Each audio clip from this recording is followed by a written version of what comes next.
So I've been messing around with the video section of my Vectrex to an arcade cab adapter. Now, before I did this, I had it so that, ordinary games like Mindstorm were looking pretty good. But I had a problem with Vecfever cart. The very fast draw routines and that seemed to cause a problem. Now, after another wee chat with Jason, he suggested putting in 100 microfarad capacitors and getting rid of the little circuit which I had, which allowed you to adjust the capacitance by using a little variable resistor. So I shorted out the resistors and I put in the 100 farad cap, 100 microfarad cap, and lo and behold, I now get a decent picture in Vecfever. It's not perfect, but it's pretty good. And if I go to, say, one of the Vecfever games, what will I have? Demon. Demon's quite fun. So, that all looks great. It's all joined up, everything's good. Plays quite well.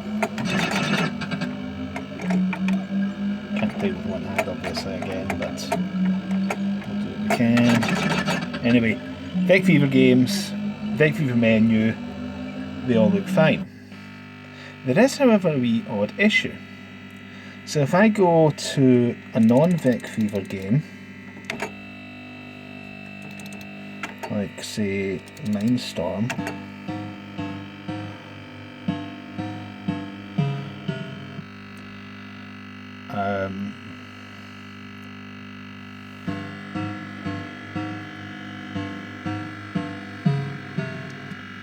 so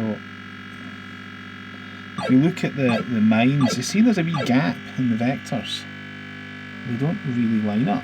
So with the mod that we put on, I fixed the thing for Vecfever, but it's thrown it off for ordinary games. So what I've done is I've added a couple of switches, which lets me revert back to my original hack. So switch. See, and now the vectors actually connect up once more. There we go. I'll get one more look at them. See, they're now looking about right. And of course, if I switch back to Vecfever, or the Vecfever menu,